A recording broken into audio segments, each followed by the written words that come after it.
दोस्तों, प्राचीन आर्टिफैक्ट्स तो आपने कई देखे होंगे, पर जिन प्राचीन आर्टिफैक्ट्स के बारे में आज मैं आपको बताने वाला हूं, वो वाकई बहुत बेहतरीन हैं, क्योंकि इनमें यूक्रेन में युद्ध के दौरान खोजे गए एम्फोरा से लेकर ब्रॉन्ज एज तक के कई ऐसे प्राचीन आर्टिफैक्ट्स शामिल हैं जिन्हें देखकर आप अमेज रह जाने वाले हैं। तो चलिए शुरू करते हैं आज की इस मजेदार वीडियो को। नंबर 10। दोस्तों, आप सभी जानते हैं कि यूक्रेन अभी रशिया के साथ वॉर के हालातों से गुजर रहा है।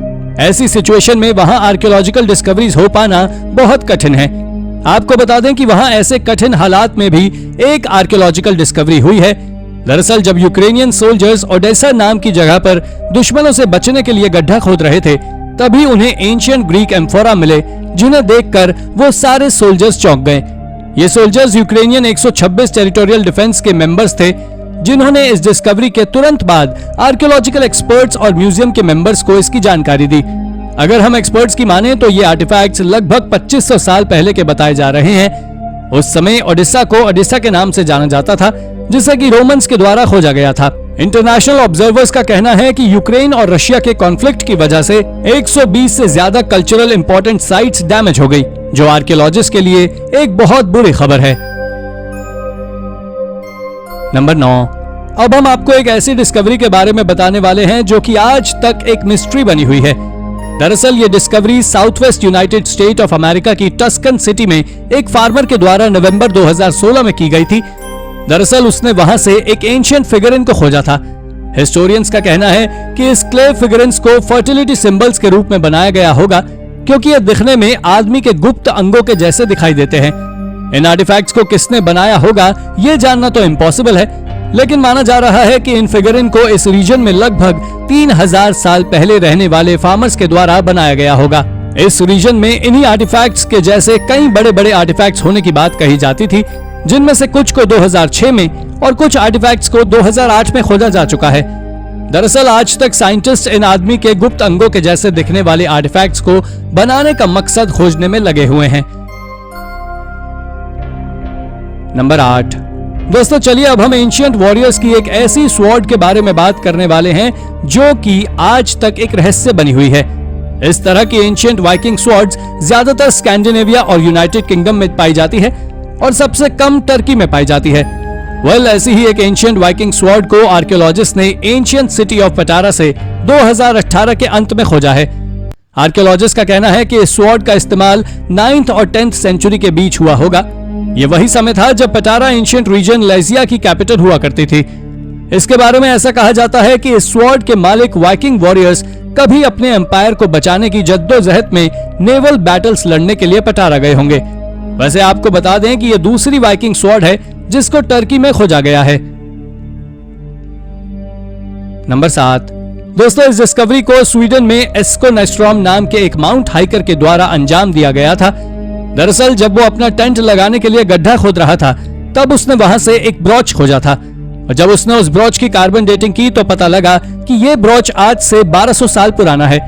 इस ब्रॉच के डिजाइन और इसको बनाने का तरीका देख एक्सपर्ट्स ने इसके बारे में एक बात रिवील की थी कि ये ब्रॉच एक फीमेल वाइकिंग का है, और अगर ऐसा है तो आप जान ले कि पूरे स्वीडन में की गई ये अब तक की पहली ऐसी खोज है।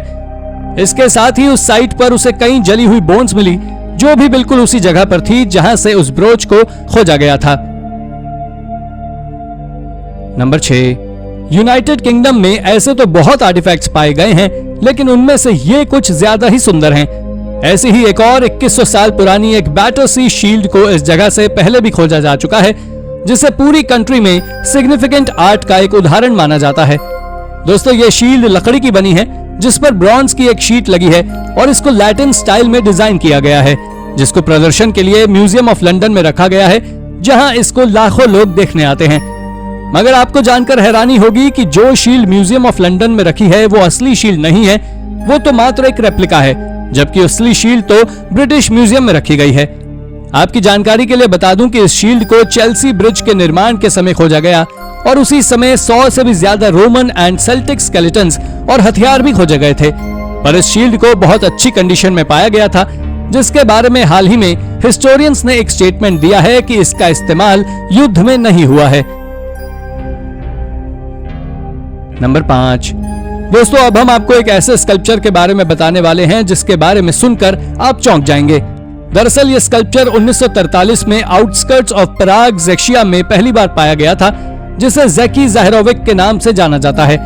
अगर हम इस स्कल्पचर के सिर को ध्यान से देखें तो ये बिल्कुल बैटरसी शील्ड के जैसे लैटिन स्टाइल में बना हुआ लगता है और ये दोनों आर्टिफैक्ट्स लगभग सेम एज के ही हैं और ये पूरे यूरोप में आयरन एज के आर्ट वर्क का एक शानदार एग्जाम्पल है। आपको बता दें कि यह हेड लाइमस्टोन से बनाया गया था और यह 5 हिस्सों में टूटा हुआ पाया गया था और बाद में इसे जोड़ा गया। अगर आप इस हेड को ध्यान से देखें तो यह हेड थोड़ा अजीब सा दिखाई देता है। इसमें मुस्टैच है और उल्लू की तरह इसकी आंखें भी हैं, कान कमल के फूल जैसे हैं और इसके बाल घुंघराले हैं। वैसे आप इस स्कल्पचर के बारे में क्या सोचते हैं? क्या ये किसी असली आदमी का है या ये मात्र एक इमेजिनरी स्कल्पचर है? हमें कमेंट करके जरूर बताएं।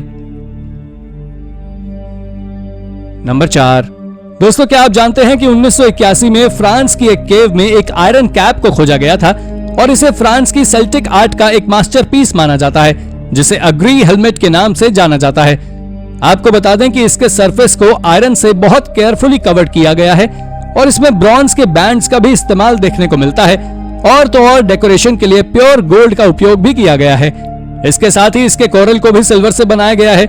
अगर हम आर्कियोलॉजिस्ट और हिस्टोरियंस की माने तो ये लगभग 2370 साल पुरानी बताई गई है, जिसे कि आज हम म्यूजियम में देख सकते हैं। जब इस हेलमेट को पहली बार तब डिस्कवर किया गया था तो ये टुकड़ों में मिला था, बाद में इसे जोड़ा गया और फिर इसे रिकंस्ट्रक्ट किया गया।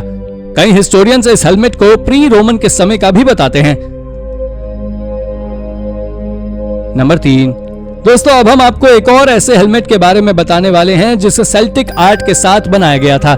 इस हेलमेट का नाम वाटरलू हेलमेट है, क्योंकि यह हेलमेट इंग्लैंड के लंदन में थेम्स रिवर में वाटरलू ब्रिज से साल 1868 में डिस्कवर किया गया था। यह हेलमेट इंग्लैंड में खोजा गया प्री रोमन एरा के समय का यानी लगभग 2100 साल पुराना पहला आर्टिफैक्ट है। आपको बता दें कि यह हॉर्न्ड हेलमेट ब्रॉन्ज की बहुत मोटी शीट से बनाया गया था, जिसके बारे में एक्सपर्ट्स का मानना है कि इन्हें बैटल्स में पहनने के लिए बनाया गया होगा, लेकिन यह बहुत इम्प्रैक्टिकल लगता है क्योंकि इस हेलमेट का सर बहुत छोटा है जो कि किसी छोटे बच्चे को ही पहनाया जा सकता है। पर कई आर्कियोलॉजिस्ट का मानना है कि इस हेलमेट को सेल्टिक गॉड्स की वुडन स्टैचू को पहनाया जाता था। आपको जानकर आश्चर्य होगा कि अब तक इंग्लैंड में कुल 3 ही आयरन एज के हेलमेट पाए गए हैं, जबकि ये हॉर्न्ड हेलमेट पूरे यूरोप का एकमात्र हेलमेट है। नंबर 2, दोस्तों अब हम बात करने वाले हैं चाइना के स्टोन ड्रम्स के बारे में, जो चाइना में खोजे गए अब तक के सबसे अनयूजुअल एंशिएंट आर्टिफैक्ट्स में से एक है। अब तक ऐसे कुल 10 स्टोन ड्रम्स को खोजा जा चुका है, जिनके ऊपर कई तरह के इंस्क्रिप्शंस मौजूद हैं और जब इनकी कार्बन डेटिंग की गई तो आर्कियोलॉजिस्ट ने पाया कि ये स्टोन ड्रम्स आज से करीब 2500 साल से भी ज्यादा पुराने हैं, जो चाइना में मिला अब तक का सबसे पुराना स्टोन इंस्क्रिप्शन है।